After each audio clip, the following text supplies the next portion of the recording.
네, 안녕하세요. 빅토리아 제이입니다. 오늘은 해외 선물의 기초에 대해서 한번 알아보는 시간을 가져볼 거고요. 여러분들이 이제 기본적으로 해외 선물을 거래하기 전에 이제 해외 선물이 어떻게 시작이 되었고, 그리고 어떤 식으로 운영이 돼서 지금 우리가 거래를 하고 있는지에서 대해서 기본적인 개념을 조금 알고 계시면 좋을 것 같아서 오늘은 이제 기본적인 개념과 그리고 해외 선물의 시작이 어떻게 됐는지 그런 유래들을 알아보는 시간을 가져보도록 할게요. 해외 선물 하시는 분들이 많이 듣는 거래소가 CM이라는 거래소예요.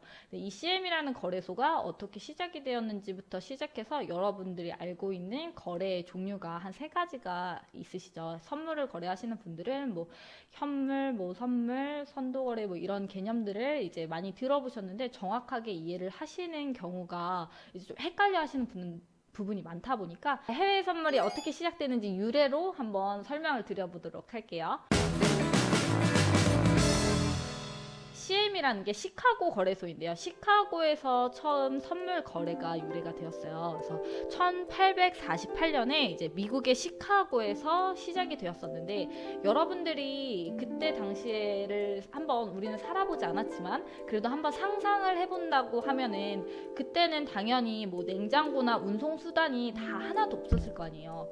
오직 그 도로, 말을 이용해서 운반을 하고 이랬었겠죠. 그러다 보니까 당연히 농산물 같은 거를 거래를 하러 가는 와중에 이제 시카고 근처에 있으신 분들은 상관이 없지만 멀리서 시카고로 이동하시는 분들 같은 경우에는 가다가 채소가 상하거나 상품 가치가 떨어지는 거죠. 그러다 보니까 이제 가격 변동이 엄청나게 많이 발생을 하는 거예요. 특히 이제 자연재해 같은 경우가 발생을 하면 우리 최근에도 금란이라고 해서 계란 파동을 겪어보셨죠.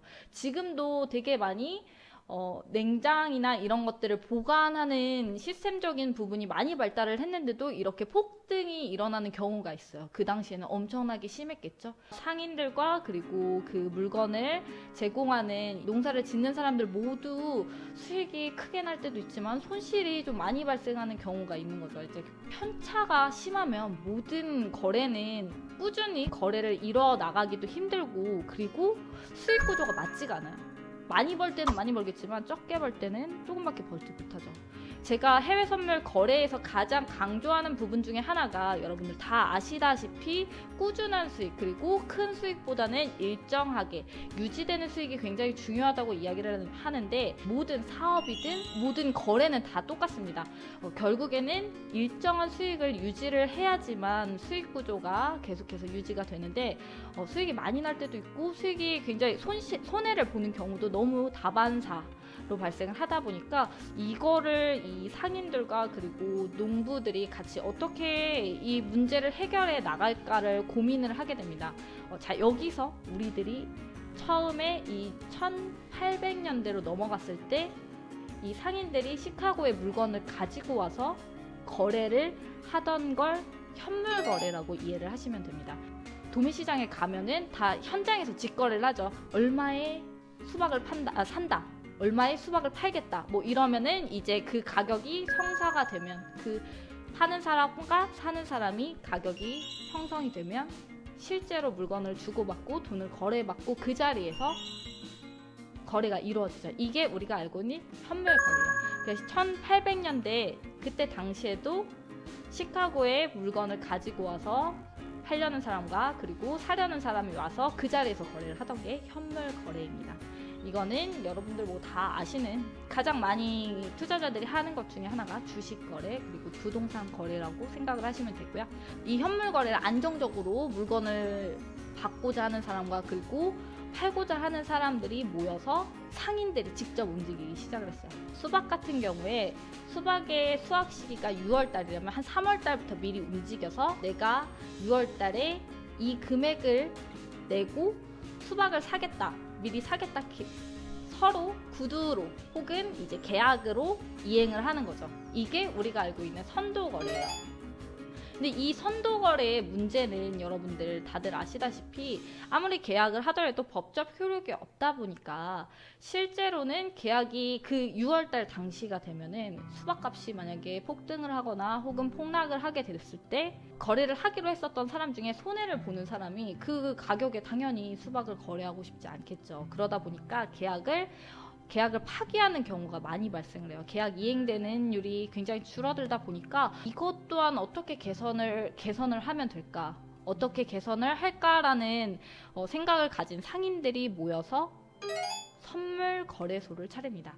이 선물 거래소라는 거는 여러분들이 알고 있는 선도 거래의 가장 문제점인 계약 이행률이 낮다는 거죠. 그 계약 이행률을 보장해주는 거래소가 등장을 합니다. 그게 우리가 알고 있는 대표적으로 알고 있는 중간 거래소이고 우리가 알고 있는 그 최초의 선물 거래소예요. 그래서 실제로 1848년에 이제 미국의 시카고에서 82명의 회원으로 시작을 하게 되었고요. 세계 최초의 선물 거래소이고 그리고 농산물을 처음으로 시작을 해서 이제 우리가 알고 있는 제일 많이 거래를 지금 현재 하고 있는 뭐 크루드 오일, 골드, 지수 상품, 그리고 유로 FX 등 다양한 상품들을 다루고 있어요. 그래서 지금 오늘 여러분은 현물 거래가 무엇인지를 아셨고, 그리고 선도 거래가 뭔지, 그리고 선도 거래에서 이제 발전된 게 선물 거래다. 이렇게 세 가지의 거래 종류를 아셨어요. 선물 거래소의 설립 목적은 계약을 이행하기 위해서라고 앞에서도 설명을 드렸었죠. 그러면 이 선물 계약을 이행하기 위해 여러 가지 제도들이 있습니다. 거래를 해보신 분들은 다 아시겠지만 거래를 처음 시작하시는 분들은 이런 제도들이 있어서 우리가 거래하기 전에 체크해야 되는 것들이 뭔지를 파악하시기 좋으실 것 같아요. 자, 첫 번째로는 우리가 알고 있는 선물 거래소의 증거금입니다. 선물 거래소의 증거금은 한 계약 우리가 그 계약을 이행하기 위한 최소 금액입니다. 해외 선물에서 레버리지가 높다고 이해를 하시는 게 이제 기본적으로 한 계약을 이행하기 위한 금액은 상당히 큰 금액이지만 그 금액의 일부만 우선은 계약금으로 진행이 돼요. 변동성으로 수익을 내는 단기 투자자 같은 경우에는 이제 이 증거금으로 조그마한 금액으로 계약을 진행을 하기 때문에 레버리지가 높은 효과를 낼 수 있는 거죠. 그래서 선물 증거금 같은 경우에는 투자하는 상품들마다 그 금액이 다 달라요. 그리고 그 투자 상품의 변동성이 갑자기 시장에 이슈가 발생을 해서 변동성이 굉장히 커지는 경우가 있죠. 그럴 때는 그 증거금 또한 상황에 따라서 변하기 때문에 여러분들이 실제로 거래를 하시기 전에 한 번 더 체크를 해보시고 지금 내가 거래하려고 하는 이 종목의 증거금이 어느 정도 금액인지를 체크하시면 좋을 것 같아요. 자, 그리고 난 다음에 증거금에는 두 종류가 있어요. 첫 번째는 이제 기본적으로 위탁 증거금, 이제 한 계약 진행할 때 필요한 증거금이겠죠. 그리고 난 다음에 두 번째는 유지 증거금이에요. 유지 증거금 같은 경우에는 이제 여러분들께서 그 한 계약을 거래를 진행을 하시고 난 뒤에 만약에 수익이 나면은 괜찮아요. 근데 만약에 손실이 나고 있어요, 여러분들이. 그래서 그 한 계약 진행했었던 금액보다 계약금이 줄어들고 있어요. 하지만 그 계약을 계속 이행을 하기 위해서는, 유지를 하기 위해서는 일정 부분의 증거금을 유지를 해줘야 되는데 그게 여러분들이 아시는 유지증거금이에요. 만기일이라는 게 있습니다. 일정 기간에 물건을 받기로 계약을 이행하는 거라고 했었죠. 좀 간단히 이해를 하자면 그 현물 같은 경우는 현재의 시점으로 현재에 그리고 사려는 사람과 팔려는 사람이 같이 거래가 이루어져서 현재 물건을 받아가는 거라고 생각을 하시면 되는데, 선물 같은 경우에는 뭐 예를 들어 3개월 뒤에 우리가 물건을 받자라고 거래를 이행을 하게 된다면 3개월 뒤에 물건과 그때 그리고 지불을 하게 됩니다. 그러니까 3개월이라는 시간 뒤에 거래가 이루어진다라고 생각을 하시면 되는데, 그래서 현물은 현재 시점, 선물은 미래의 시점인 거죠. 물건을 실제로 받는 그때가 만기일입니다. 그래서 해외 선물에는 만기일이라는 게 존재를 하는데, 뭐 예를 들어 주식 같은 경우에는 여러분들이 평생 끌고 가실 수 있어요. 판매를 하지 않는다면 평생 계속 홀딩을 하실 수 있고 가지고 가실 수 있지만, 선물 같은 경우는 만기일이 존재하기 때문에 평생이라는 건 없어요. 이 만기일 날 계약은 종료되기 때문에 그 전에 계약을 어떻게 진행을 할 것인가를 고민을 하셔야 되는데, 보통 개인 투자자 같은 경우에는 이제 실제로 물건을 거래하는 경우가 없다 보니까 이 만기일 당일날, 다음날 새벽 1시에 강제로 청산이 돼요. 그 전부터 신경을 써야 돼요. 만기일 전에 그 주식하시는 분들도 되게 많이 챙기시는 것 중에 선물 만기일이에요. 국내 선물 만기일을 굉장히 많이 신경을 쓰시잖아요. 그 이유는 시장의 변동성이 엄청나게 커지기 때문에 만기일을 꼭 체크를 하셔야 되고, 만기일 전후로 한 2, 3일 정도에는 시장의 흐름을 관망하시거나 혹은 미리 포지션을 정리하고 다음 선물 월물로 이동을 하시는 전략을 좀 세우시는 게 좋아요. FND 그리고 LTD 이렇게 두 종류가 있어요. 우리가 알고 있어야 되는 거는 이제 LTD예요. LTD 같은 경우에는 이제 최종 거래일이라고 생각을 하시면 되고, 개인 투자자들이 꼭 체크를 하셔야 되고, 제가 말했었던 강제 청산이 이루어져요. 이제 새벽 1시에 증권사에서는 강제 청산이 이루어져서 더 이상 포지션을 가지고 있을 수 없게 진행이 되는 거죠. 그 전후로 여러분들께서 포지션을 비우거나 혹은 포지션을 다른 월물로 이동하셔서 거래를 하시는 게 조금 더 안정적으로 대응하시기에는 좋으실 거라고 생각돼요. 그 부분을 조금 더 저와 소통을 하면서 체크를 하실 수 있도록 아래 링크 참고하셔갖고 들어오시면 이제 해외 선물 관련된 교육도 진행을 해요. 제가 매주 금요일날 비타민 강의를 진행을 하고 있기 때문에 무료로 다 들어오셔갖고 보실 수 있습니다. 여기 아래 링크로 들어오셔서 저랑 소통하시면 좋을 것 같아요.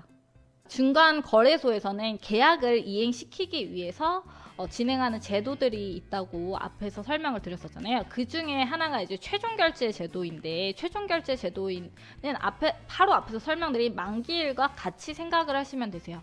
그래서 최종 결제일, 그때가 만기일이고, 이 만기일 날 두 가지의 거래 방법이 있습니다. 첫 번째로는 이제 실물 인수도라고 해서 실물로 물건을 받는 경우죠. 예를 들어 크루드 오일이라고 하면은 원유 같은 경우에는 원유가 필요로 하는 기업들이나 뭐 여러 회사들에서 그 선물 거래를 실물 인수를 하기 위해서 진행하는 경우도 있죠. 실제로 이제 만기일이 지나고 실물 인수가 되는 날짜가 있습니다. FND라고 해서 실물 인수 예정 내역 통보일입니다. 이때 통보가 되고, 그리고 난 물건을 받겠다 하는 이제 거래자는 실물 인수 날에 실제로 물건을 받는 거죠. 근데 저희랑은 사실 상관이 없어요. 이 많은 물건을 받아서 뭐에다 쓰겠어요. 저희는 이때 이거랑은 상관이 없기 때문에 증권사에서 미리 계약을 강제로 청산을 하는 게 이것 때문이에요. 실제로 물건을 받으면 여러 가지로 투자자도 문제가 발생을 하고 증권사에서도 더 복잡한 일이 발생을 하기 때문에 그걸 사전에 방지하기 위해서 강제 청산을 한다라고 이해를 하시면 되고요. 현금 결제 같은 경우에는 여러분들 이제 금이나 뭐 오일이나 이런 거는 실제로 물건을 받을 수도 있지만, 지수 상품들은 어떻게 해요? 뭐 나스닥의 숫자를 어떻게 받을 수 있겠어요? 당연히 그러니까 요거는 현금으로 대체를 해서 결제를 진행을 하는 방법인데, 뭐 저희들 같은 경우가 다 현금 결제로 이루어지는 거죠. 저희는 이제 물건을 실제로 받는 게 아니라 변동성, 시세 차익으로 수익을 내는 투자자이기 때문에 다 현금 결제로 진행이 된다라고 생각을 하시면 되고, 요 만기날 최종 결제가 이루어진다. 근데 최종 결제는 두 가지의 방법, 실제로 물건을 받는 거 그리고 현금으로 처리를 하는 방법, 이렇게 두 가지가 있다라고만 알고 계시면 될 것 같아요. 자, 그 다음으로는 일일정산 제도라는 게 있어요. 일일정산 제도 같은 경우에는 아까 앞에서 설명드린 증거금과 조금 같이 생각을 하시면 이해하시기가 편하세요. 중간 거래소가 해야 되는 거는 계약 이행이에요. 오늘 계약이 불이행이 되는 상황을 발생하지 않기 위해서 많은 제도들을 진행을 한다고 했었잖아요. 예를 들어서 이제 계약을 이행을 하고 있는데 이 사람이 갑자기 파산을 하거나 이러면 계약을 이행하고 싶은데도 이행을 못하는 경우가 발생을 하죠. 근데 그런 것들을 또 막기 위해서 일일 정산 제도라는 거를 진행을 합니다. 일일 정산 제도 같은 경우에는 포지션을 갖고 있는 사람들에게 매일매일 정산이 들어가는 거예요. 그래서 만약에 그 유지 증거금보다 부족한 금액이 있을 때는 증권사에서 이제 전화를 해서 이 유지 증거금의 이만큼이 부족하기 때문에 이 금액을 채워주세요 라고 전화를 하기도 하고, 그리고 문자로도 발송을 하기도 합니다. 이게 여러분들이 알고 있는 마진콜이에요. 손실이 발생했을 때 증권사에서 연락이 오는 게 마진콜이다. 일정 부분 증거금이 부족하기 때문에 이 증거금을 채우라고 연락이 오는 게 마진콜이다 라고 생각을 하시면 되고, 그리고 로스컷 같은 경우에는 듣기만 해도 굉장히 쓰라리죠. 이 로스컷 같은 경우에는 이제 여러분들이 갖고 있는 담보금의 80% 이상 넘어가는 손실이 발생을 하게 되면 강제 청산이 이루어집니다. 더 추가적인 손해를 막기 위해서 증권사에서 진행하는 거고요. 증권사에서 로스컷이 발생하는 경우는 사실 많지는 않아요. 그 전에 마진콜로 전화가 오기 때문에 이제 마진콜이 왔을 때 여러분들이 선택을 하는 거죠. 계속 그 포지션을 유지할 것인가, 혹은 그 포지션을 청산할 것인가, 요거를 선택하시기 때문에 거의 로스컷까지는 발생을 하진 않는데, 이제 로스컷 같은 경우에는 나의 증거금이 이제 80% 이상 손해가 발생할 때 강제로 청산된다 라고 알고 계시면 될 것 같아요. 이렇게 해서 여러분들이 이제 거래가 어떤 종류가 있는지, 거래는 총 3가지가 있고, 현물, 선도, 선물, 이렇게 3가지의 거래가 있고, 이 선물 거래소, 중간 거래소의 역할이 무엇인지, 이 중간 거래소가 계약을 계속해서 이행하기 위해서 진행되는 제도들이 있는데, 이거는 특히 이제 선물 투자를 하실 때도 여러분들이 다 아셔야 되는 개념이고 체크해야 되는 것들이기 때문에 오늘 좀 간단하게 설명을 드렸는데 좀 이해가 되셨으면 좋겠어요. 만약에 이해가 안 되시거나 조금 궁금하신 점이 있다면 이 아래 링크로 들어오셔갖고 저와 함께 이야기 나눠보면 좋을 것 같아요. 앞으로도 해외 선물 관련된 정보로 여러분들께 찾아뵐 거예요. 저를 더 보고 싶으신 분들은 구독과 좋아요 눌러주세요. 아래 링크로 들어오시면 감사하겠습니다.